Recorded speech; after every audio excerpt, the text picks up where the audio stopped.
नमस्कार, स्वागत है आपका। मैं हूं आपके साथ रोहित पुनेठा। मेरे साथ मौजूद हैं मेरे सहयोगी सचिन। और चुनावी राज्यों के नतीजे आप लगातार इंडिया न्यूज पर देख पा रहे हैं और फिलहाल जो रुझान है वो मजबूत होते जा रहे हैं और तस्वीर लगभग साफ होती जा रही है। इस बीच एक ब्रेकिंग न्यूज है। बड़ी खबर यह है कि रुझानों पर कांग्रेस नेता आचार्य प्रमोद कृष्णम का बयान सामने आया है और उन्होंने कहा है कि सनातन का श्राप ले डूबा। ये बड़ी तीखी और कड़ी टिप्पणी आचार्य प्रमोद कृष्णम ने की। हालांकि पहला मौका नहीं, इससे पहले भी वो इस तरह की टिप्पणियां करते रहे हैं। सनातन का विरोध करने से पार्टी डूब गई। देश ने जाति आधारित राजनीति को नहीं स्वीकारा। सनातन का विरोध करने का अभिशाप है ये नतीजे। ये सीधे तौर पर आचार्य प्रमोद कृष्णम, जो कि प्रियंका गांधी के सलाहकार हैं, उनकी ये सीधे तौर पर टिप्पणी। अब आप समझ सकते हैं कि ये क्लियरली किस ओर इशारा है आचार्य प्रमोद कृष्णम का। लगता है ये कांग्रेस की हार नहीं है, ये वामपंथ की हार है। कुछ दिनों से कांग्रेस में कुछ ऐसे नेता घुस आए थे और घुस आए हैं और उनका बड़ा प्रभुत्व है। कांग्रेस के सभी फैसलों में उनकी बड़ी महत्वपूर्ण भूमिका है और वो कुछ नेता कांग्रेस को महात्मा गांधी के रास्ते से हटाकर वामपंथ के रास्ते पे ले जाना चाहते हैं और ले जा रहे हैं। तो कांग्रेस पार्टी महात्मा गांधी के रास्ते पे चलकर यहाँ तक आई है। महात्मा गांधी जी की सभा की शुरुआत रघुपति राघव राजा राम पतित पावन सीताराम से होती थी। आज उस कांग्रेस को सनातन के विरोधी पार्टी के रूप में जाना जाने लगा है। ये दुर्भाग्य है। कांग्रेस पार्टी ने अगर ऐसे नेताओं को नहीं निकाला तो कांग्रेस पार्टी की हालत बहुत जल्दी AIMIM जैसी हो जाएगी। तो हमारे साथ पूरा पैनल है और इस वक्त हमें एक और खास मेहमान senior journalist doctor Anil Singh ने ज्वाइन किया है। डॉक्टर अनिल सिंह, आपका भी स्वागत है। और जो नतीजे अब तक सामने आ रहे हैं, अब लग 1 बजे का टाइम हो गया है, 5 घंटे से ज्यादा काउंटिंग को हो गए हैं। इस वक्त ऐसा मान लिया जाता है कि तस्वीर बदलेगी नहीं, मतलब पलटेगी नहीं तस्वीर, थोड़ा बहुत ऊपर प्लस माइनस जरूर होगा। लगभग स्थिति अब यही रहने वाली है। और आचार्य प्रमोद कृष्णम की इस वक्त पर यह टिप्पणी, बड़ी तीखी टिप्पणी, ये सीधे तौर पर कांग्रेस पर टिप्पणी है कि सनातन का अपमान करने वालों को जो श्राप है वो ये ले डूबा।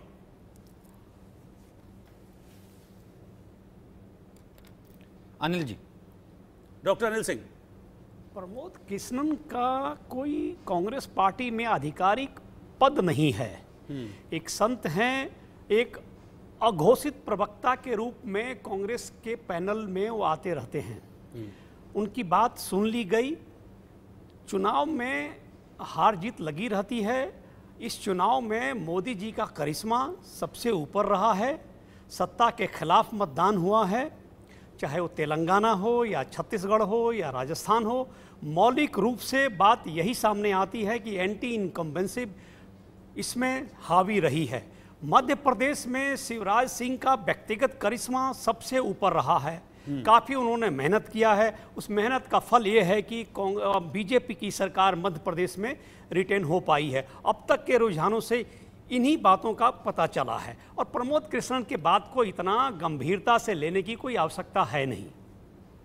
सर, आपने राजस्थान में और मध्य प्रदेश में काफी ट्रेवल किया है। राजस्थान में क्या इसी तरह का जो एक रिजल्ट है उसको आप एक्सपेक्ट कर रहे थे? क्योंकि एक ऐसी तस्वीर बन रही थी कि एक फाइट जरूर होगी, नतीजा फिर चाहे कुछ भी हो, लेकिन एक टफ फाइट होगी। और अगर जो नतीजे हैं वो भी प्लस माइनस 2, 4, 5 ऊपर नीचे रहेगा, लेकिन यहां तो एक मेजर डिफरेंस अभी तक है नजर आ रहा राजस्थान में।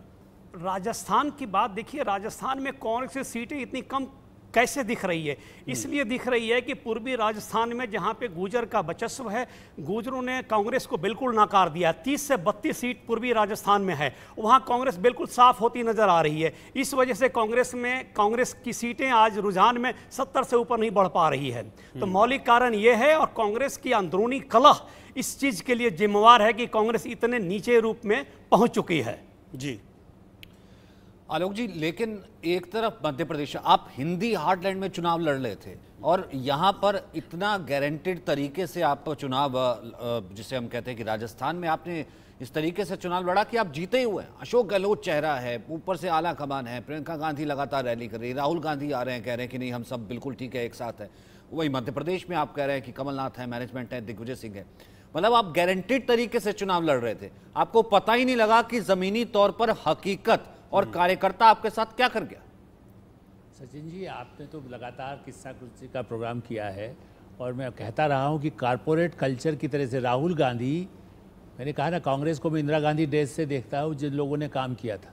कल भी मैंने कांग्रेस के एक बहुत पुराने मित्र को ये कहा कि दरी बिछा करके जिस समय कांग्रेस आई थी मध्य प्रदेश में, ऐसी स्थिति में कारपोरेट कल्चर और राहुल गांधी ने जो बेड़ा गर्क किया, जाति का कार्ड, वीपी सिंह का कार्ड जिसने कांग्रेस को डुबोया मंडल के नाम पर। आज भी कुछ लोग हैं जो कहते हैं जाति के आधार पर होगा, मैं आज भी अनिल जी से भी सहमत हूँ, खाली गुजर गुजर कहने से नहीं होगा। सचिन पायलट को तो प्रियंका गांधी, प्रमोद कृष्णन जो है वो कांग्रेस के नहीं, वो प्रियंका गांधी के आदमी हैं। राहुल गांधी वेणुगोपाल पर निर्भर हैं। उन लोगों को काम किया जाता था, कितना अशोक गहलोत ने चंदा दिया पार्टी चलाने के लिए। यदि आपको रोज़ लगाम खींच करके हाथ और पैर बांध दें, मैंने एक बार आपसे भी कहा था कि आपके मुंह पर पट्टी बांध दें और आपसे कहें एंकरिंग करिए, उसी तरह से मुख्यमंत्री अशोक गहलोत हो, बघेल से वसूली करना, जो लोग वसूली कर रहे थे उनके ऊपर पार्टी छोड़ दी। अच्छा, कमलनाथ जी बेचारे बहुत सिंसियरली वो कारपोरेट जैसे कल्चर से आए, बिजनेसमैन हैं, उनकी हवाई कंपनियां हैं और बहुत अच्छे सफल मंत्री और इंदिरा गांधी के ज़माने से काम करने वाले, लेकिन उनको दिल्ली में कहाँ महत्व दिया। मनमोहन सिंह कतई उनको आंखों देखा पसंद नहीं करते थे, मंत्री रहते हुए कांग्रेस में लोकसभा में भी डिप्टी लीडर तक उनको नहीं बनाया गया। इसलिए जितना अनदेखी की गई, तो मध्य प्रदेश तो उनके ऐसे ही जैसे कल मुझे मध्य प्रदेश भेज दिया जाए और मैं क्या वहाँ पर चैनल चलाऊँगा। इसलिए मेरा ऐसा मानना है कि जो जहाँ काम कर सके उन्होंने कोशिश की उस उम्र में जाके, लेकिन वो संगठन तो नहीं कर सकते। वो तो सीईओ की तरह बोलते थे चीफ मिनिस्टर के नाते कई लोगों से। एक ऐसे नेता जिन्होंने कहा एक कलेक्टर से 5 करोड़ रुपया लेने की मांग की, अल्टीमेटली तंग आ गए, जबकि वो उनके खास आज भी हैं, वो नहीं दे पाई कलेक्टर। लेकिन उसके बाद भी तो ऐसी स्थिति में तो उनकी सरकार सिंधिया से लड़ाई लड़ ली। सिंधिया का प्रभाव नहीं था, सिंधिया तो खुद हारे हुए थे, लेकिन उनको एक तरह से राहुल गांधी और प्रियंका इन लोगों ने जितना यूज़ किया, और क्योंकि वो आगे ना दिखे, सचिन पायलट राहुल गांधी से ज़्यादा सफल हो सकते थे कांग्रेस में यदि उनको बड़ी जिम्मेदारी दी जाती। लेकिन उनको तो रोज़ कहा गया हर 6 महीने में कि हमारे यहाँ भी कई बार इंटरव्यू दिया, लेकिन ये नहीं कहा कि मैं बनना है, उनको बार बार वायदा किया गया। तो कांग्रेस की हार के लिए कांग्रेस से ज़्यादा राहुल और उनकी टीम जिम्मेदार है। भाजपा इसलिए है कि संगठन और प्रधानमंत्री नरेंद्र मोदी की स्ट्रेटेजी और घर घर पहुंचाने का काम, जो मैं पहले भी बोल चुका हूं कि महिलाओं को सीधा पैसा पहुंचे, छोटे किसानों को पैसा पहुंचे, छोटे मकान बनाने को पैसा मिले, उसका ही लाभ दूरगामी मिलता है और मिलता रहेगा जो भी ऐसी पार्टी काम करती है। नहीं, ठीक है रोहित, एक चीज़ और है जो मेरे ख्याल से हम कांग्रेस से भी इसका एनालिसिस जान सकते हैं कि जब भले वो 19 हो, भले वो 24 हो, भले ये इन राज्यों का चुनाव हो, भले ही जब भी ब्रांड मोदी को कमतर आंकने की कोशिश की है विपक्ष ने और डायरेक्टली अटैक किया है, और डायरेक्टली अटैक किया है और देखा है कि नहीं यहाँ पर राज्य है, यहाँ तो मोदी चलेगा नहीं, मोदी ने तो कुछ किया नहीं, यहाँ तो राज्य में हमारे नेता देखिए हम तो गहलोत को चेहरा दे रहे हैं, हम तो कमलनाथ का चेहरा दे रहे हैं, लेकिन वहाँ लोगों ने उस तरीके से रिटेलिएट किया है कि साहब देखिए अगर डबल भी करते तो भी 30 से ज्यादा सीटें बीजेपी की आ रही है। बिल्कुल, ये टीना करमवीर जी हैं हमारे साथ, तो टीना जी इसका जवाब देंगी। और टीना जी आप एक तरह से देखिए 3 मेजर स्टेट्स आपके हाथ से निकलते हुए दिख रहे हैं। अभी 2 में तो आपकी सरकार थी, राजस्थान और छत्तीसगढ़ में। वहां के फिगर्स अब ये कह रहे हैं कि अब शायद कुछ होगा नहीं, एकदम से अब पलटेगा नहीं वहां पर, यही ट्रेंड जो अब सेट हो गया है यही आगे बढ़ेगा। और मध्य प्रदेश में आप लोग दावा कर रहे थे कि हम वापस लौट रहे हैं एक बड़ी मेजॉरिटी के साथ, 125 130 तक कहा जा रहा था सीटों को, लेकिन 3 बड़े स्टेट्स आपके हाथ से निकल गए हैं। अब इंट्रोस्पेक्शन का वक्त है, अब तो आप मान रहे हैं कि नहीं पलटेगा यहां से कुछ भी खेल। देखिए, मैं बताना चाहती हूँ कि तेलंगाना में हम सरकार बनाने जा रहे हैं। मैं तेलंगाना की जनता का आभार व्यक्त करती हूँ, और मैं चाहे मध्य प्रदेश की बात की जाए, राजस्थान की जनता की बात की जाए, सबने हमें जो बहुमूल्य वोट दिया उसकी मैं आभारी हूँ। और देखिए, जनता जनार्दन है, जनता जो फैसला करती है वो हमें स्वीकार्य है।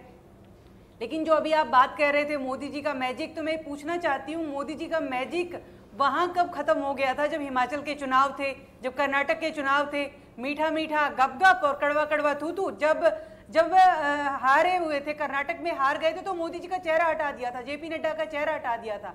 लेकिन कांग्रेस पार्टी कभी अहंकार नहीं करती। कांग्रेस पार्टी जो फैसला जनता देती है उसको स्वीकार करती है। और दूसरी बात, जो आपने मुझसे सवाल किया आत्म मंथन का, बिल्कुल हम अपनी पार्टी के अंदर इस पर आत्म मंथन करेंगे कि क्या ऐसी कौन कौन सी कमियां रही।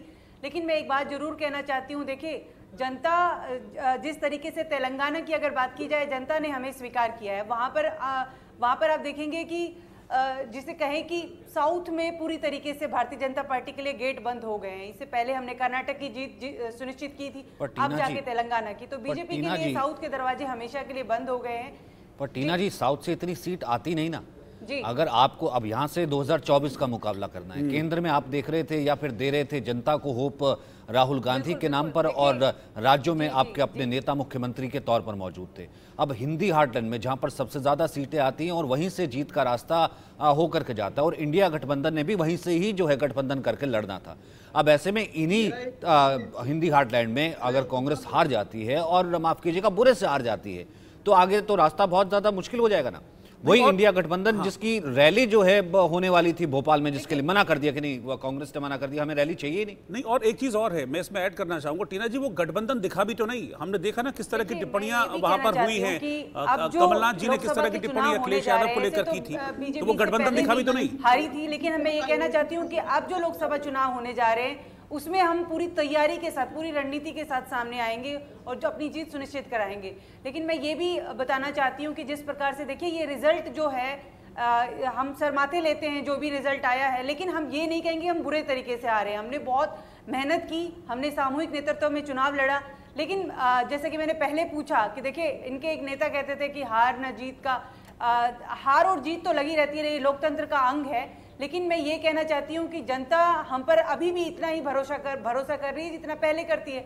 लेकिन ये जो चुनाव का रिजल्ट है, इसके बाद से हम अपनी इस तैयारी को लेकर आगे की रणनीति बनाने के लिए पूरी तरीके से तैयारी करनी शुरू कर देंगे। ठीक, मैं मयंक जी के पास चल रहा हूं। मयंक जी, एक मेजर पॉइंट था जो कांग्रेस साथ लेकर चल रही थी, कास्ट सेंसस, जातिगत जनगणना, जिसको लेकर कांग्रेस लगातार बीजेपी पर दबाव भी बना रही थी। हमने देखा कि कई मौकों पर कांग्रेस ने इसका जिक्र किया, इवन अपना एजेंडा इसको बनाया, अपने घोषणा पत्र में भी इसको रखा। लेकिन जिस तरीके से पार्टी को नकारा इस चुनाव में, ये एक एजेंडा जो सेट करने की कोशिश थी, जातिगत जनगणना वाला, बीजेपी को दबाव में लेने की, सेंटर को दबाव में लेने की कोशिश थी, उसको भी नकार दिया। 2024 में अब ये नहीं चल पाएगा।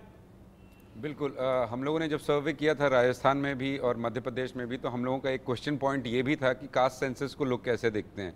उस समय हम लोगों को लग रहा था कि कास्ट सेंसस जो है, जिसका इजाद हम लोगों ने देखा बिहार से हुआ, फिर अडॉप्ट किया कांग्रेस ने, वो नहीं चलने वाला है, एटलीस्ट हिंदी हार्टलैंड में। ये चीज़ हम लोगों को सर्वे के दौरान ही दिख गई थी कि, और ये अगर ये जो अभी हम लोग के सामने स्क्रीन में दिख रहा है, अगर ऐसा ही नतीजा रहता है तो ये तो तय है कि ये कास्ट सेंसस वाला फॉर्मूला 2024 के लिए बिल्कुल नल एंड वॉइड हो जाएगा। नहीं, लेकिन मयंक, कोशिश ये की गई थी कि आप यूं देखिए ना कि एक नेशनल पार्टी, आज से पहले जो है रीजनल पार्टी जरूर है, एक नेशनल पार्टी कांग्रेस अपने मैनिफेस्टो में शामिल कर ले, और फिर उसके बाद कहीं ना कहीं इंडिया गठबंधन के माध्यम से ये देश को बताने की कोशिश करे कि 2024 में अगर यहाँ पे आ जाती कांग्रेस, तो 2024 में सामने जो काट होगा मोदी का, वो होगा जाति कंसेंसस।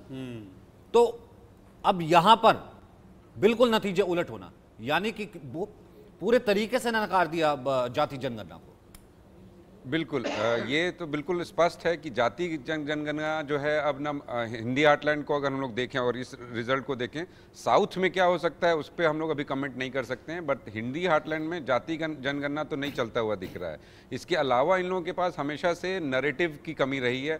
मैं शुरू से बोलता रहा हूँ, और जो हम लोग सर्वे भी निकालते थे, तो अडानी के अगेंस्ट में बात करना और कुछ इरिलेवेंट टॉपिक्स पे बात करना, जैसे कुछ चीज़ों से इन्हें बचना चाहिए था, पनौती वाला जो आया था किस्सा, तो बहुत सारे चीजों को देख के ऐसा कलेक्टिवली लगता था कि इनके पास कहीं ना कहीं नैरेटिव की हमेशा से कमी रही है, चाहे वो राजस्थान हो, चाहे वो वर्ल्ड कप चल रहा है, वर्ल्ड कप चल रहा है, लड़के खेल रहे हैं, मतलब कि तमाम तरीके से पूरी दुनिया देख रही है, और टीम ने कितना अच्छा परफॉर्म किया। अब लास्ट में पीएम किस तरीके से गए, पूरी दुनिया जानती है भैया, इंटरनेशनल इवेंट था, आप वहां जाकर के मजाक उड़ा रहे हैं, पनौती था, चले गए, देखती है ना ये भी। डॉक्टर अनिल सिंह, क्या इस तरह की चीजें, सस्ती चीजें, हल्की चीजें, क्या इस तरह की चीजों का भी नुकसान हुआ है इस इलेक्शन में? क्योंकि इशू तो इसको भी बनाने की कोशिश की गई ना, क्यों की गई? क्योंकि इलेक्शन सर पर था, वोटिंग चल रही थी।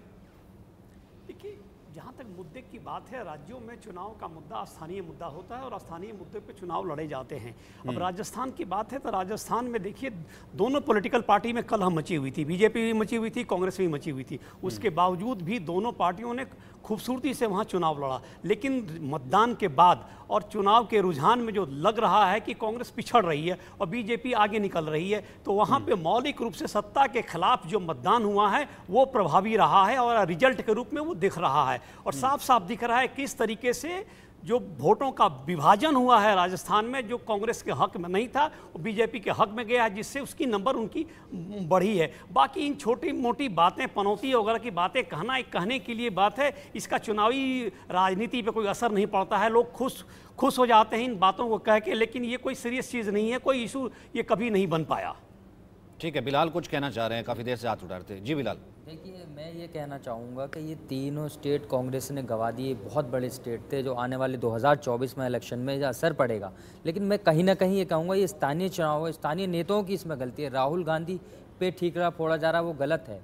और हम ये कहेंगे जिस तरीके से राजस्थान में आपने देखा होगा गहलोत और सचिन पायलट की जो आपसी कला है, और मध्य प्रदेश के अंदर आपने देखा हो कमलनाथ और दिग्विजय सिंह के बीच में, और छत्तीसगढ़ में भी यही हाल है। तो इनको देखिए, केंद्र की ये बात मानते नहीं, अगर वहाँ से कोई संदेश आता है आलाकमान से तो ये सुनते नहीं, अपनी चलाते हैं। तो कहीं ना कहीं ये चेंज करना पड़ेगा इनको, और सोचना पड़ेगा कि जनता से जो वायदे किए थे, जो बातें की थी, और लगातार देखा होगा कि भारतीय जनता पार्टी का एक ही नज़रिया रहता है कि वो राजस्थान के अंदर कन्हैया का जिक्र करते चले गए, देश के प्रधानमंत्री ने जिक्र किया, और इनके स्थानीय नेताओं ने हर रैली के अंदर कन्हैया लाल का। तो ये साफ दिखता है तुष्टीकरण की राजनीति भाजपा करती है, उसमें कहीं ना कहीं कामयाब हो गए।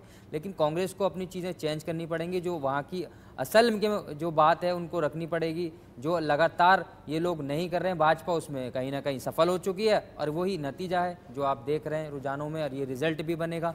तो ये बड़ी हार है 3 स्टेट में। लेकिन तेलंगाना में जो आपको राहुल गांधी की तारीफ ये करनी पड़ेगी, भारत जोड़ो यात्रा किया, उसके बाद प्रियंका जी और राहुल जी ने लगातार वहाँ पर रैली करने का काम किया, और वहाँ तेलंगाना में बहुत शानदार जीत मिली।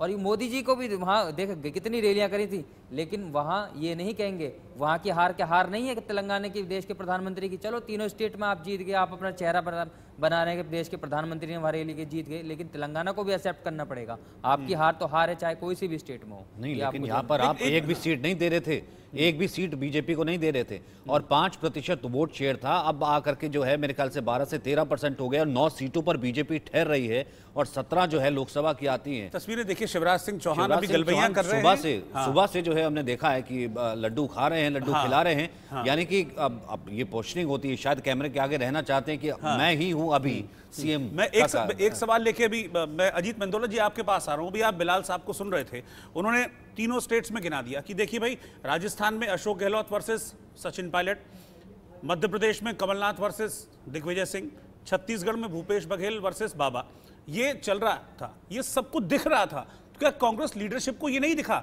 और वो इस चीज को नहीं समझ पाए कि भाई अगर ये पब्लिक डोमेन में चीजें दिख रही है तो इसका नुकसान तो हम ही को होगा ना भाई, और किसी को थोड़ी ना होगा। ये दिखा नहीं है, देख के अनदेखा किया गया इसको। नहीं, ये कांग्रेस का एक कल्चर हो गया। देखिए, मैं इस हार के लिए राहुल गांधी परिवार को सीधे तौर पर जिम्मेदार मानूंगा। वो एक ऐसी पार्टी है जहां की राष्ट्रीय अध्यक्ष मल्लिकार्जुन खड़गे को कब का बना दिया गया है, वो टीम का अपना उनको वो बांट नहीं पा रहे हैं कि किसको क्या काम करना है। मजाक बना के रखा हुआ है कांग्रेस का राहुल गांधी ने। वो ये राहुल गांधी को अभी भी तथाकथित तो जो कह रहे थे अभी कि वामपंथी लोगों ने घेर लिया है, ऐसे लोगों ने राहुल गांधी को घेर लिया है जो राहुल गांधी को आज भी समझा रहे हैं कि आपकी एक 200 सीटें आ रही है लोकसभा में। फंडा क्या दे दिया है कि राहुल गांधी पहले नीतीश यादव के कहने पे जाति जनगणना पे टूट पड़े। आपने राजस्थान में आके सबसे पहला भाषण दिया कि हम जीत नहीं रहे, टक्कर में हैं। आपने आते ही वो माहौल बिगाड़ दिया। केसी वेणुगोपाल हो, जयराम रमेश हो, तथाकथित कितने नेता राजस्थान आए, उन्होंने दिल्ली में जाके यही रिपोर्ट दी कि राजस्थान नहीं जीत रहे, क्योंकि राहुल गांधी ने बोल दिया कि नहीं जीत रहे राजस्थान हम, जबकि ऐसा नहीं था कि राजस्थान जीत सकते थे। आप 6 महीने एक आदमी एक आदमी अपनी सरकार की तारीफें करवा रहा है, गांव-गांव जा रहा है, उसके बाद आपकी पार्टी का बड़ा नेता सड़क पर उतर रहा है, आंदोलन कर रहा है, और आलाकमान हंस रहा है, देखना वहां से मजे में, फिर कह रहे हैं ठीक हो गया। केसी वेणुगोपाल साउथ का आदमी है, केरल का आदमी है, एआईसीसी में सन्नाटा रहता है, कौन किसको जाके बताए, उसको हिंदी आती नहीं है। हिंदी भाषी राज्यों में पार्टी खत्म हो रही है, और केसी वेणुगोपाल को संगठन महासचिव बना रखा है। मल्लिकार्जुन खड़गे को भी नहीं पता चलता कि भाई क्या होने जा रहा है पार्टी में। केसी वेणुगोपाल जाके बताते हैं कि राहुल जी की आज ये इच्छा है, आपको ये करना है, तो तब खड़गे जी आगे चलते हैं। आप प्रियंका गांधी दूसरी नेता बनने जा रही है पार्टी की, उनकी इच्छा थी मैं अध्यक्ष बनूं, वो अध्यक्ष नहीं बन पाई। अब अपने तरीके से और मंडोला जी, प्रियंका तो अपनी किसी रैली में नाम तक नहीं ले रही थी कि गहलोत को मोहर लगाइए या फिर हमारे मुख्यमंत्री। बिल्कुल नहीं, मैं गांधी फैमिली को जिम्मेदार मान रहा हूँ पूरी पार्टी खत्म होने। मैंने आज भाई का साथ सर, इसके साथ ही आगे जिस तरह से पार्टी तय करेगी। बिल्कुल, मुख्यमंत्री शिवराज सिंह चौहान का यही कहना है कि आगे की रणनीति पार्टी तय करेगी और बहनों ने जो है इस बार भी भाई का साथ दिया। कैमरामैन सुनील वर्मा के साथ कुलभूषण।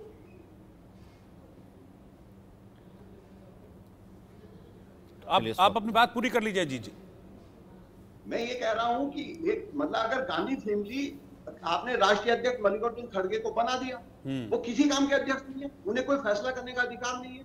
फैसला जो है 12 नंबर से आएगा या 10 नंबर से आएगा, प्रियंका गांधी जो तय करती वो होगा। अरे भाई, आप बैठ के संगठन बनाते, राजस्थान में चुनाव है, यहाँ कई जिलों में कार्यकारिणी नहीं है। आप मध्य प्रदेश का देखिए, हरियाणा में संगठन नहीं है, आपने कुछ नेता बना दिए हैं, आप पार्टी को नहीं देखते क्या कमजोरी है क्या नहीं है। आप अगर आपको लगता है सचिन पायलट ठीक था तो मुख्यमंत्री बना देते आप राजस्थान का, किसने मना किया है? लेकिन आपने एक बार नहीं 2-2 बार राजस्थान में एक माहौल बनाया झगड़े का, ताकत दिखाने का। 25 सितंबर की घटना एक बड़ी अजीब घटना घटी किसी राष्ट्रीय पार्टी के साथ। 135 साल पुरानी पार्टी है, वो बाहर से आए हुए चंद जेएनयू में काम करने वाले लोगों या ब्यूरोक्रेसी में काम करने वाले लोगों की सलाह भी चल रही है। आप मुझे बताएं, जो एमएलए चुनाव जीत रहा है, ये जो एमपी चुनाव जीत पा रहा है, उनको आप संगठन में जगह ही नहीं देते। संगठन में 20-25 साल से कुछ चंद चेहरे कुत्ता जमाए हुए हैं। पार्टी खत्म होने की कगार पे। अब अयोध्या चलो का नारा 22 जनवरी से लगेगा। इनके पास तोड़ नहीं है कांग्रेस के पास, विपक्ष के पास। अजीत जी, मैं आपके पास आता हूँ। अजीत जी, मैं आपके पास लौटूंगा। इस वक्त हमारे साथ बीजेपी के सांसद संतोष पांडे जी इस वक्त लाइव जुड़ गए। संतोष जी, बहुत बहुत स्वागत है आपका इंडिया न्यूज में। और अभी जो फिगर सामने हैं, उन्होंने तस्वीर पूरी तरह से क्लियर कर दी है कि 3 स्टेट्स में बीजेपी क्लियरली मेजॉरिटी के साथ सरकार बनाने जा रही। जी, भारतीय जनता पार्टी का आवाज आ रही है? जी जी सर, बोलिए। हेलो जी सर, बोलिए, आपकी आवाज मिल रही है। जी जी जी। उसमें हमारे छत्तीसगढ़ में हम पूर्ण बहुमत की ओर बढ़ चुके हैं। और चाहे वो बस्तर हो, सुदूर अंचल संभाग हमारा सरगुजा हो, चाहे मध्य क्षेत्र सेंट्रल रीजन छत्तीसगढ़ का हो, सभी क्षेत्रों में भारतीय जनता पार्टी और उसके जीत करके आ रहे हैं उन सीटों में। और इसके पीछे जो कारण है वो वास्तव में भूपेश सरकार की विफलता, जो उन्होंने काम किए, चाहे यहाँ सत्ता में भ्रष्टाचार हुआ, कोल में भ्रष्टाचार हुआ, शराब में भ्रष्टाचार हुआ, डीएमएफ में भ्रष्टाचार हुआ, ऐसे अनेक कारण थे जिसमें इस सरकार के प्रति आक्रोश था जनता में। और वही ये बैलेट में कमल छाप में वोट के रूप में परिणित हुआ है। इसके अलावा माननीय नरेंद्र मोदी जी, माननीय शाह जी और हमारे सभी नेताओं का जिन्होंने कैंपेन किया, और आज हम उनको धन्यवाद देते हैं। नहीं, लेकिन संतोष जी, एक चीज तो बताइए, इस तरह की फिगर्स का अंदाजा था आपको? इस तरह की फिगर्स का अंदाजा था आपको कि भाई जीत आपकी होगी? क्योंकि कल परसों तक तो बड़ी खामोशी देखी जा रही थी बीजेपी खेमे में। सांसद तो हुए,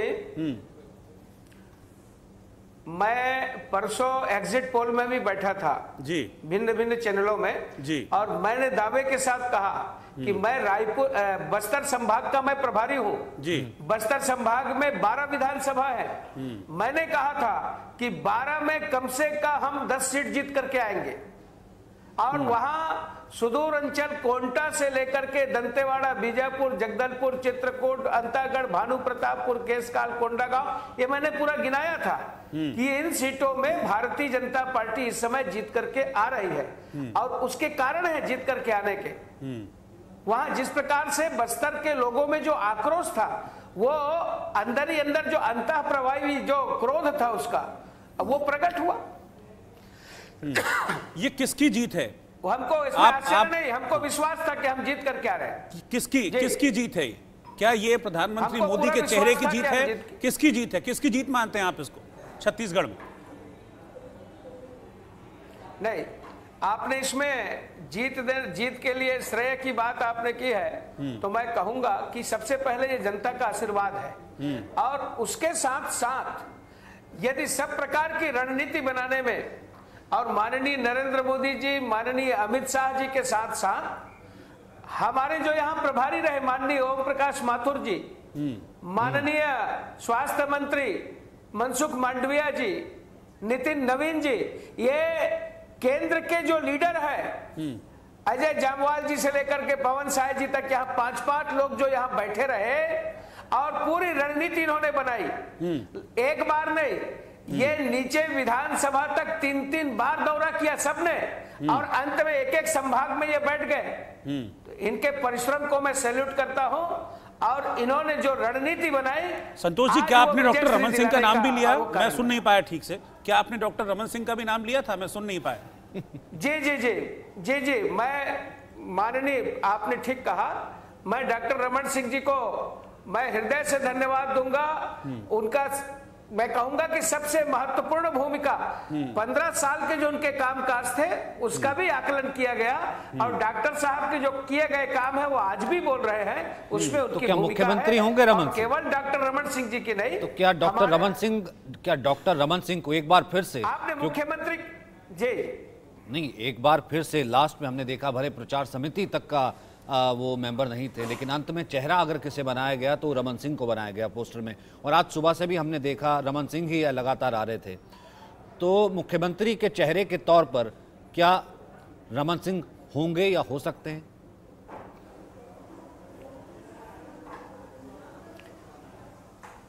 ऐसे प्रश्न पहले भी किए गए और हमारे माननीय माथुर जी से लेकर के सबने इसका उत्तर दिया। वही उत्तर मेरा भी है कि जिस प्रकार से माननीय नरेंद्र मोदी जी के चेहरे पर यह चुनाव लड़ा गया और ठीक है, हमेशा जब भी विजय होती है तो इसका निर्णय जो है पार्लियामेंट्री बोर्ड करता है, सभी विधायक दल की बैठक होगी और फिर उसमें निर्णय होगा। चलिए, आज तो आपका दिन है, आज तो आपका दिन है, बहुत बहुत मुबारक हो आपको, क्योंकि छत्तीसगढ़ ये अनप्रेसिडेंटेड है जिस तरीके से, शायद ये आप कह रहे हैं लेकिन आपके नेता भी नहीं कह रहे थे कि इतना मैजिकल फिगर जो है आ जाएगा। और शिवराज सिंह चौहान इस वक्त बहुत खुश हैं, बहुत ज़्यादा, जिसे कह रहे हैं कि पार्टी ऑफिस से लेकर हर जगह लड्डू खिला रहे हैं। बात की कुलभूषण ने,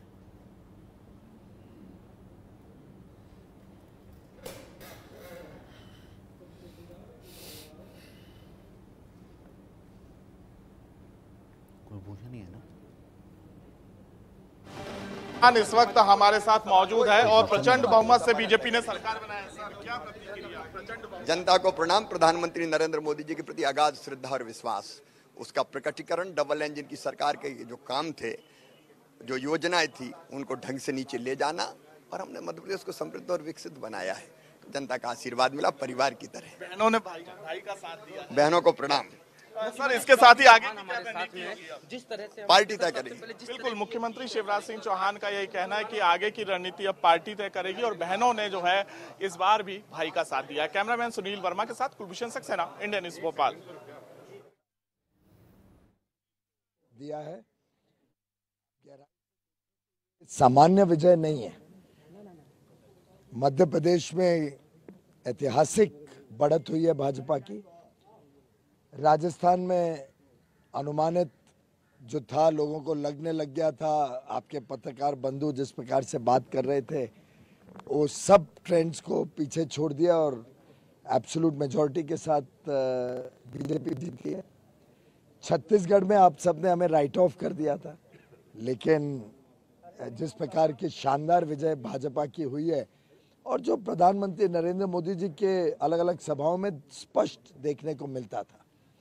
तेलंगाना में भी आप देखिए जिस प्रकार से बढ़त भाजपा की हुई है। पिछली बार तो हम 1 सीट पे थे, 1 सीट से डबल डिजिट पे जाना ये स्पष्ट करता है कि देश भर में प्रधानमंत्री नरेंद्र मोदी जी के प्रति लोगों का विश्वास दिनों दिन बढ़ते जा रहा है।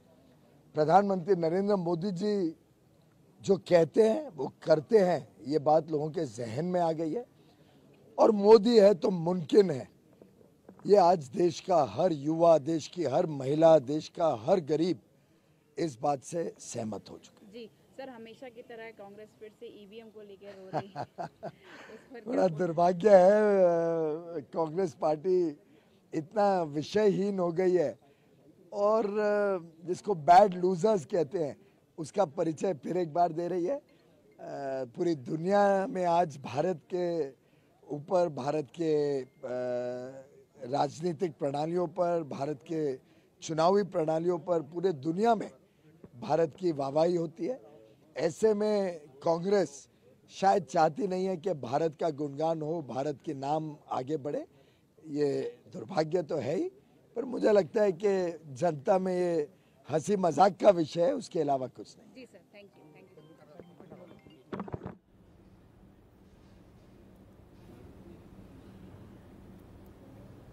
और वापस इस वक्त चल रहे हैं अपने सहयोगी कुलभूषण के पास, जिनके साथ इस वक्त वीडी शर्मा जो कि मध्य प्रदेश बीजेपी के अध्यक्ष हैं, वो मौजूद हैं। Kulbhushan, over to you.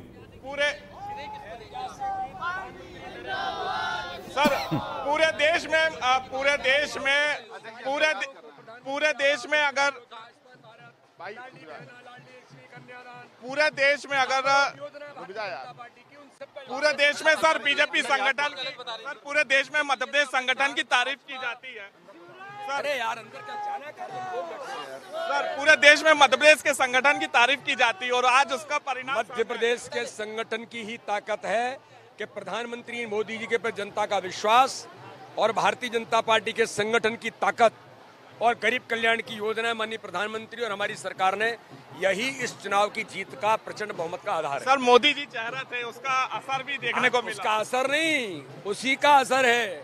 आज इतिहास बना है मध्य प्रदेश के अंदर। सर 150 सीट आपने कही थी, लेकिन ये तो 170 अभी तक की मैंने कहा था कि सर्वाधिक सीटें जीतेंगे, इतिहास बनेगा। सर अब आगे की क्या रणनीति सीएम फेस? हमारा केंद्रीय नेतृत्व तय करेगा। प्रदेश अध्यक्ष विष्णुदत्त शर्मा का यही कहना है कि हमारा केंद्रीय नेतृत्व तय करेगा और बड़ी संख्या में लाडली बहना मुख्यमंत्री के निवास में मौजूद है। ये तस्वीर आप देख सकते हैं, सिर्फ चारों तरफ बहनें ही बहन नजर आ रही है और उसका ही असर मध्य प्रदेश में देखने को मिला। ढोल नगाड़ों के साथ मुख्यमंत्री शिवराज सिंह चौहान, हम बहनों से बात करेंगे। बिल्कुल, हम सब लाडली बहना बिल्कुल मामा के साथ है, हमेशा हमारा बीजेपी। बिल्कुल, यहाँ लाडली बहना डांस कर रही है, हम उनसे भी बातचीत करेंगे। आप देख सकते हैं कि कैसे जो है तमाम महिलाएं यहाँ पे डांस कर रही है। मैडम, लाडली बहना का अब की बार शिवराज सरकार, मेरे प्यारे मेरे मामा। बिल्कुल, एक बार भाई के साथ आज की खुशी में डांस कर रहे हैं। बिल्कुल, आप देख सकते हैं ढोल में सिर्फ लाडली बहना ही बहना नजर आ रही है और बहनों ने इस बार भाई का साथ दिया है। बड़ी संख्या में मुख्यमंत्री के निवास में मध्य प्रदेश की तमाम जो महिलाएं हैं वो पहुंची हैं और कुछ कहना है महिलाओं का। भाई की खुशी में नाच रहे भाई, पूरे मध्य प्रदेश की बहनें हमारे भाई के साथ हैं। मामा प्यारे मारा, मेरे आंखों के प्यारे मामा, मेरे मामा प्यारे मामा। और लाडली लक्ष्मी भी हैं और वो भी यहाँ पे जश्न मना रही हैं। हम लाडली लक्ष्मी जो है वो देख सकते हैं कि सेल्फी लेती हुई नजर आ रही है। तो मुख्यमंत्री के निवास में जश्न ही जश्न नजर आ रहा है। तमाम ढोल नगाड़ों के साथ कार्यकर्ता जो हैं, महिलाएं जो हैं वो यहाँ पर डांस करती हुई नजर आ रही हैं। तो ये कह सकते हैं कि मध्य प्रदेश में जो बीजेपी को प्रचंड बहुमत मिला है, इसमें एक सबसे योगदान लाडली बहना का है और वही आज मध्य प्रदेश में नजर भी आ रहा है। ठीक है, हम लौटेंगे आपके पास। मैं सीधा आलोक जी के पास चल रहा हूं। आलोक सर, अभी हमने सुना, कई नेताओं को सुना है बीजेपी के इस ये जो जीत की तरफ बढ़ती हुई बीजेपी दिख रही है, उसके बाद अभी वीडी शर्मा ने भी यही कहा कि मोदी भी नहीं, मोदी ही एक जो फैक्टर है। इस वक्त दिया कुमारी कुछ कर रही है, पहले उनको सुन लेते हैं, फिर मैं आपके पास आता हूँ सर। आज क्या रहेगा आपके? जो भी पार्टी जिम्मेदारी देगी वो मैं निभाऊंगी और मैं तो ये कहूँगी कि भारतीय जनता पार्टी की हम लोग अब सरकार में आएंगे और पूरी तरह से एक अच्छी जो गवर्नेंस होनी चाहिए, डेवलपमेंट होना चाहिए, हर व्यक्ति का जो जिस तरह से केंद्र सरकार ने काम किया है, ये तुष्टीकरण की राजनीति जो हुई है उससे दूर हटकर महिलाओं के लिए, युवाओं के लिए, किसानों के लिए, हर व्यक्ति के लिए योजना के माध्यम से, काम के माध्यम से भारतीय जनता पार्टी काम करेगी और वो सबको दिखाई देगा। लॉ एंड ऑर्डर भी जो बिल्कुल ख़त्म हो चुका है राजस्थान में, अब आपको दिखेगा कि कैसे लॉ एंड ऑर्डर का मतलब क्या होता है। जनता को उत्सुकता थी कि आज क्या होने वाला है। मत का पिटारा खुला, बहुमत आता हुआ नजर आया, आप जीती। अब चर्चा है कि मुख्यमंत्री कौन होगा बीजेपी में। ये चर्चा देखिए बिल्कुल भी चर्चा का विषय नहीं है, क्योंकि ये डिसीजन तो पार्लियामेंट्री बोर्ड लेगा, हमारी टॉप लीडरशिप है वो लेगी, तो उन पे छोड़ते हैं, वो जो भी डिसाइड करेंगे हम सब उसके साथ जाएंगे। लास्ट प्राथमिकता क्या रहेगी लास्ट प्रश्न सरकार में आप लोग? सरकार में तो मैंने जैसे बताया कि डेवलपमेंट रहेगी, युवाओं के बारे में हमको सोचना है, रोजगार कैसे देना है, महिलाओं को सुरक्षा कैसे देनी है, उनको कैसे आगे बढ़ाना है। राजस्थान में इतना कुछ पोटेंशियल है, उस फुल पोटेंशियल को कैसे टैप करना है और क्या हम लोग कर सकते हैं, यहाँ एम्प्लॉयमेंट हब कैसे बनाना है, बहुत सारी चीज़ों का, टूरिज्म की इतनी पॉसिबिलिटीज़ हैं जो अब और भी एक्सप्लोर हो सकती हैं, मैन्युफैक्चरिंग की है, हमारे नेचुरल रिसोर्सेज इतने ज़्यादा हैं, अभी तक फुली उनका हम लोगों ने यूटिलाइजेशन नहीं किया है। तो ये सब चीज़ें हैं और बहुत सब चीज़ें वैसे भी देखिए, केंद्र सरकार ने रोड्स बनाई है राजस्थान में, रेलवे स्टेशंस को क्या बना दिया है, रेलवे लाइंस हमारे भी वहाँ राजसमंद में इतना कुछ काम हुआ है, वहाँ पर भी बहुत बड़ी बहुमत से हम लोग जीत रहे हैं, वहाँ की जनता का भी धन्यवाद देना चाहूँगी। देखिए आप बहुत अच्छा है, बहुत अच्छा काम होगा। भारतीय जनता पार्टी जब भी सरकार में आती है तो बहुत अच्छे काम करती है, इस बार भी आप देखेंगे वही होगा। Thank you very much. बहुत बहुत रोहित, क्या इस वक्त ये जो रिएक्शन था वो हम राजस्थान की भावी मुख्यमंत्री का सुन रहे थे? वही सवाल था मेरा और इसी सवाल को लेकर मैं आलोक सर आप ही के पास आने वाला था, क्योंकि इलेक्शन का रिजल्ट जिस दिन होता है दो चीज़ों का बड़ा क्रेज रहता है। पहला तो नतीजा किस फेवर में जा रहा है, और जब वो तस्वीर क्लियर हो जाती है फिर ये होता है नेक्स्ट यार सीएम कौन होगा, मुख्यमंत्री कौन बनेगा। राजस्थान में अभी हमने दिया कुमारी को सुना, और जब जब प्रचार चल रहा था उस दौरान कई मर्तबा इस तरह की बात हुई कि दिया कुमारी फेस हो सकती हैं मुख्यमंत्री पद का। हालांकि बीजेपी कभी एज ए सीएम फेस किसी को प्रोजेक्ट नहीं करती है। अब चूंकि नतीजे लगभग क्लियर हैं, आपको क्या लग रहा है कि इस बार चेंज होगा, कोई नया चेहरा देखने को मिल सकता है राजस्थान में एज ए सीएम? कि निश्चित रूप से मैं पहले कह चुका अपने दूसरे कार्यक्रम में भी कि रोहित जी दिया कुमारी भी है, लेकिन दिया कुमारी को पिछले 4-5 सालों में तैयार किया है। आरएसएस का उनका समर्थन है। देखिए अभी तक हम जो चर्चा कर रहे थे, मैं फिर से स्पष्ट रूप से कहूँगा, भारतीय जनता पार्टी का संगठन, शिवराज जब मुख्यमंत्री बने पहला काम उनका हर जिले में अपनी पार्टी का ऑफिस का बिल्डिंग करना। प्रधानमंत्री नरेंद्र मोदी आए, आरएसएस का और बीजेपी सबकी पूरे प्रदेश हर देश में हर जगह उन्होंने पार्टी के भवन, संगठन के भवन खड़े किए हैं। तो संगठन जिसकी चर्चा की जा रही है, आरएसएस बिहाइंड राजस्थान की सक्सेस में और जिस तरह की सफलता मध्य प्रदेश में है या छत्तीसगढ़ की अभी जो बात कर रहे हैं, वो लगातार काम करते रहे। और एक बात में अभी बीच में चर्चा हो रही थी कि साहब उनमें दिग्विजय सिंह और कमलनाथ में झगड़ा नहीं, बाकायदा वीडियो है, आप निकाल के देख लीजिएगा। एक सार्वजनिक रूप से उन्होंने कहा था ये हमारे पार्टनर है। मुझे मालूम है बिजनेस के भी उनकी पार्टनरशिप है, उनमें मतभेद कुछ लोग होते हैं, जैसे मुझे भाई आप थोड़ा सा ये ज़्यादा अच्छा करते हैं वो अच्छा करते हैं, उनमें परिवार में मतभेद होता है। वो लड़ नहीं रहे थे जो सचिन पायलट और गहलोत में थे। वहाँ तो बने अशोक गहलोत के खिलाफ राहुल गांधी के जो समर्थक और बड़े शीर्ष नेता है, मैं नाम नहीं लूँगा, वो कहते थे जितने बाल और गहलोत के बचे हैं वो भी उखाड़ देंगे। ये शब्द मेरे सामने कहे गए, और वो भी एक फ्लाइट में। इससे आप अंदाज लगाइए कि कितनी कटुता राहुल गांधी अपने जो उनके क्लोज लोग हैं। आलोक सर आपको रोकना चाहूंगा, कांग्रेस के राज्यसभा सांसद हैं विवेक तनखा, उनसे हमारे सहयोगी कुलभूषण ने खास बातचीत की। इस वक्त जो तस्वीर चुनाव को लेकर सामने आ रही है, इस पर ये बात हुई है। तनखा जी हमारे साथ है। सर, जो रुझान आए हैं, कांग्रेस को ऐसी उम्मीद तो नहीं थी कि 70 सीटों पे आके? कांग्रेस को क्या, आपको भी नहीं थी, पब्लिक को भी नहीं थी, प्रेस को भी नहीं थी, मीडिया को भी नहीं थी, किसी को नहीं थी। तो अब ये क्यों हुआ, ये मिसमैच क्यों हुआ? जो पब्लिक बोल रही थी वो वोट पे परिवर्तित क्यों नहीं हो रहा है? क्योंकि अभी 5 राउंड ही हुए हैं, 7 राउंड हुए हैं, 14 राउंड होने हैं। तो इसको हम ये सोचते हैं कि विश्लेषण की बात है, और देखते हैं at the end of the day क्या रिजल्ट्स हैं, उसके कारण क्या हैं। कारण एक नहीं होते, कई बार अनेक भी होते हैं। नारी सम्मान पे लाडली बहना, वो भी एक कारण हो सकता है, बट मुझे नहीं लगता कि कोई एक कारण से ऐसे रिजल्ट्स आते हैं। तो सर, तमाम घोटाले, भ्रष्टाचार को आपने जिस प्रकार से उठाया, जमीनी स्तर तक आपको ऐसा नहीं लगता कि कांग्रेस कमजोर नजर आई, उसका फायदा बीजेपी को मिला? अब ये आपका कहना है कि कांग्रेस कमजोर नजर आई। अगर हम जीत जाते तो आप कहते हैं कांग्रेस स्ट्रांग नजर आती। आखिरी सवाल सर, आगे की क्या रणनीति होगी? आज it's too early, let the election be over.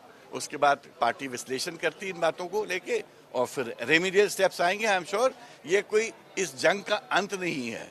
There will be another election after 5 years। 5 साल बाद फिर एक चुनाव होगा, उसमें फिर हो सकता है एक नई तस्वीर आएगी। इससे बातचीत करने के लिए बहुत बहुत धन्यवाद। तो साफ तौर पे यहाँ पर कांग्रेस के वरिष्ठ नेता विवेक तन्खा का यही कहना है कि अभी आगे की रणनीति बनाई जाएगी, लेकिन धीरे धीरे परिणाम जो है वो सामने निकल के आ रहे हैं। पर जंग का अंत नहीं है, लेकिन जंग जिस तरीके से लड़ी जा रही है और जिस तरीके से जंग में पिछड़ा जा रहा है, और सबसे बड़ी जंग से पहले यानी 24 से पहले, तो ये संकेत कहीं ना कहीं कांग्रेस के लिए ठीक नहीं है, जो इंडिया के माध्यम से इस देश को सपना दिखा रहा था कुछ ही महीने पहले कि यहाँ पर मोदी विरोधी लहर है और यहाँ पर जो चेहरे के बगैर भी लड़ाई लड़ी जा सकती है और इंडिया गठबंधन के माध्यम से देश में एक बदलाव आएगा, उसके लिए एक बहुत बड़ा झटका है। लेकिन मैं वापस दिया कुमारी वाले प्रश्न पर अगर लौटता हूँ, क्योंकि सबसे बड़ी मुस्कान जो है वो मंडोला जी के चेहरे पर आई थी। लेकिन एक सेकेंड, राज्यवर्धन राठौर। भारतीय जनता पार्टी को, हमारे सभी कार्यकर्ताओं को, जोटवाड़ा की जनता को और राजस्थान की जनता को प्रधानमंत्री मोदी जी का जो विश्वास, उनकी मोदी गारंटी हर घर में, हर मन में बस गई है। और लोग जानते हैं, जनता जानती है कि हम उस पार्टी के हैं जो कहते हैं उसे करते हैं, हम संकल्प लेकर काम करते हैं। और अब राजस्थान के अंदर हम पिछले 5 साल का जो नुकसान हुआ उसकी भरपाई करके आगे हम अग्रणी राज्यों के अंदर राजस्थान को लेकर जाएंगे।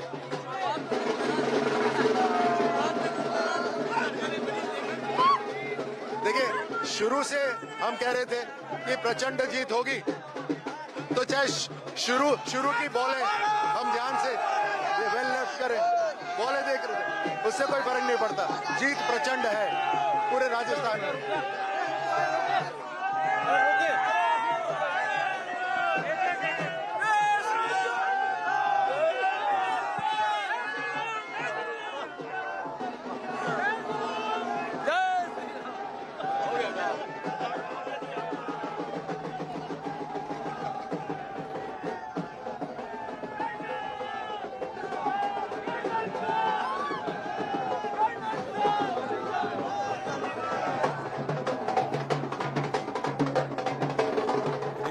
में खुशी मनाते हुए राज्यवर्धन सिंह राठौर को आप देख रहे थे, और अभी आप सचिन जिक्र कर रहे थे दिया कुमारी के नाम का, आप जिक्र कर रहे थे।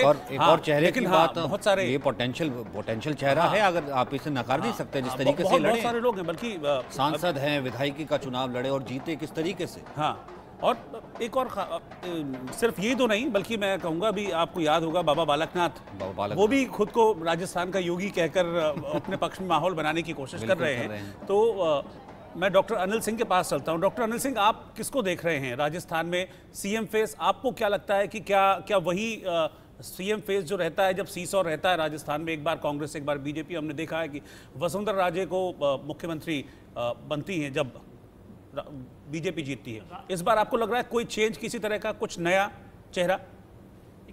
आज की तारीख में बीजेपी के किसी भी गतिविधि का आकलन करना बहुत मुश्किल है। किसी भी पत्रकार के लिए, प्रेस के लिए स्पेकुलेशन करना ये निरर्थक होगा कि वहाँ मुख्यमंत्री कौन बनेगा, क्योंकि कोई एक नया मनोहर लाल खट्टर राजस्थान में उभर कर आ सकता है।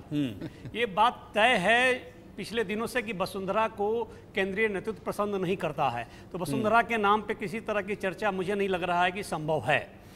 निश्चित रूप से एक नया नाम वहां आएगा, वो नया नाम कौन होगा ये स्पेकुलेशन करना बेईमानी होगा, क्योंकि किसी को नहीं पता है और स्पेकुलेशन करने से कोई फायदा भी नहीं है। अच्छा, ये भी देखा जाता है कि राज्यवर्धन सिंह राठौर हो सकते हैं, दिया सिंह हो सकती हैं, गजेंद्र सिंह शेखावत हो सकता है, ठीक है, वो कोई भी नेता हो सकता है, इवन अश्विनी वैष्णव हो सकते हैं। ये सारे वहाँ के सर्कुलेशन में है, नेतृत्व किसी को भी ये जिम्मेवारी सौंप सकता है। इस शासन में ये स्पेकुलेट करना कि वहाँ कौन होगा, ये मेरे ख्याल से बेईमानी होगी। अच्छा, मध्य प्रदेश की अगर मैं अनिल जी यही सेम चीज़ पूछूं, मध्य प्रदेश में सुबह से जब से ही पहला रिएक्शन ये दिखाने की, स्मृति ईरानी कुछ कह रही है, भरोसा दिखा है। भारतीय जनता पार्टी के कार्यकर्ता होने के नाते हम जनता के प्रति कृतज्ञता का भाव रखते हैं। बार बार भारतीय जनता पार्टी के कार्यकर्ताओं ने डंके की चोट पर कहा कि मोदी मैजिक रंग लाएगा।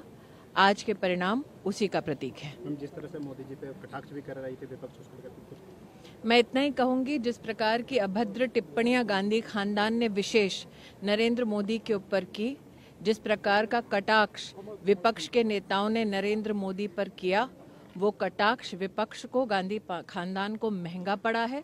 जनता जानती है कि विकास के मुद्दों पर सिर्फ नरेंद्र मोदी का नेतृत्व भारतीय जनता पार्टी की सरकार ही खरी उतरी है और जनता ने इस पर भरोसा कर पुनः मोदी मैजिक के माध्यम से आज ये परिणाम हमारे सामने प्रस्तुत किए हैं। तेलंगाना में अनुरूप नहीं आया नतीजे।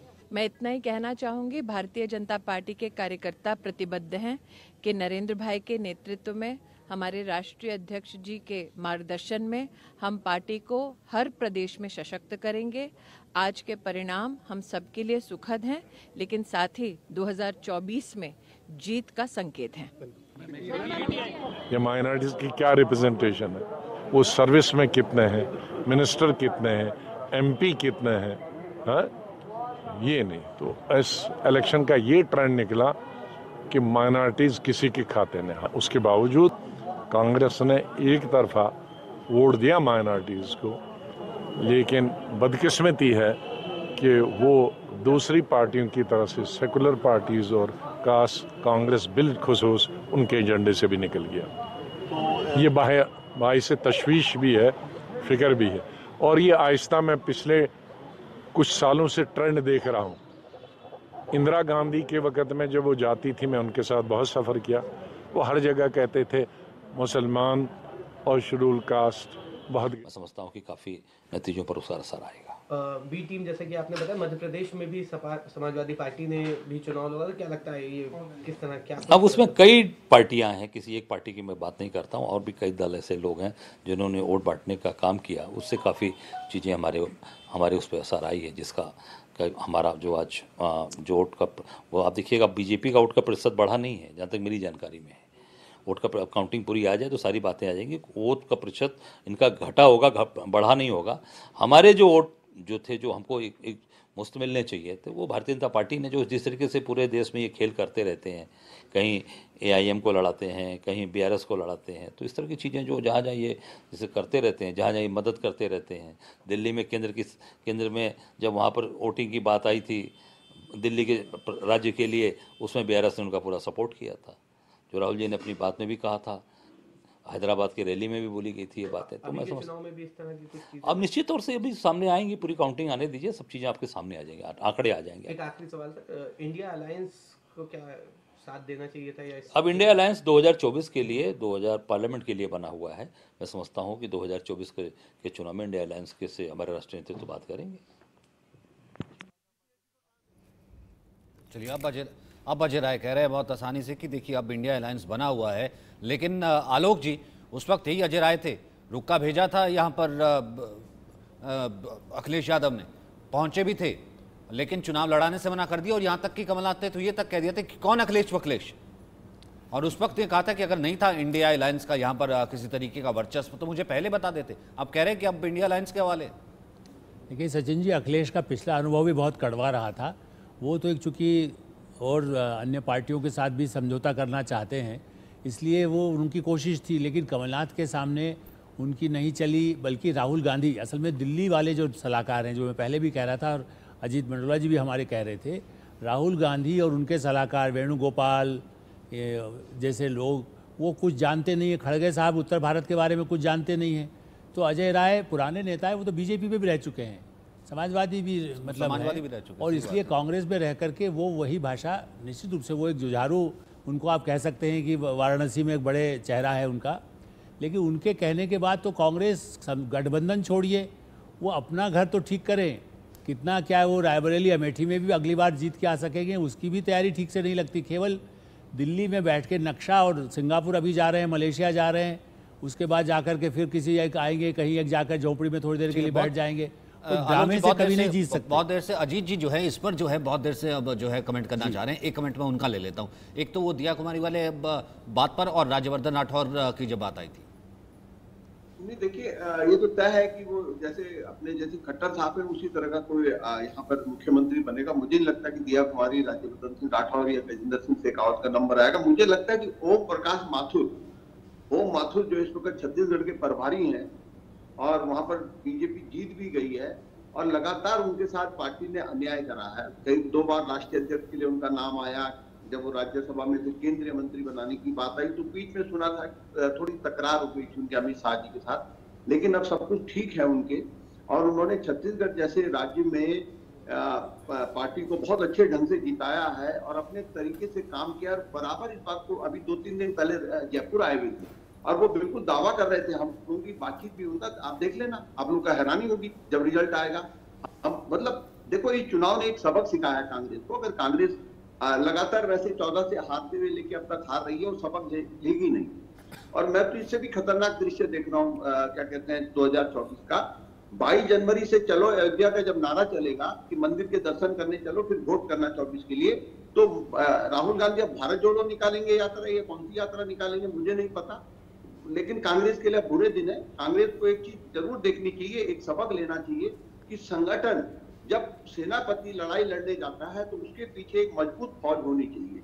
बिना मजबूत फौज के कोई लड़ाई नहीं लड़ सकता।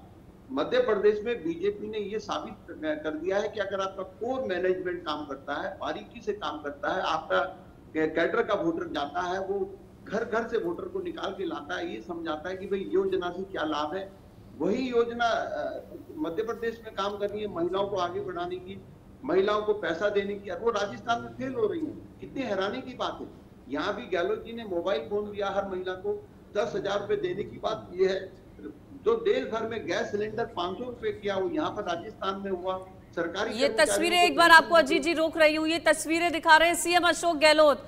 देखिए हाथ हिलाते हुए, बहुत प्रदर्शन कहेंगे कि खराब रहा है, उम्मीदें जो की होंगी कांग्रेस पार्टी ने, इस्तीफा देने जा रहे हैं, बताया जा रहा है। इस्तीफा देने के लिए अपना राज्यपाल के सामने अशोक गहलोत अपने आवास से निकल चुके हैं। चेहरे पर एक मायूसी, उदासी जरूर नजर आई।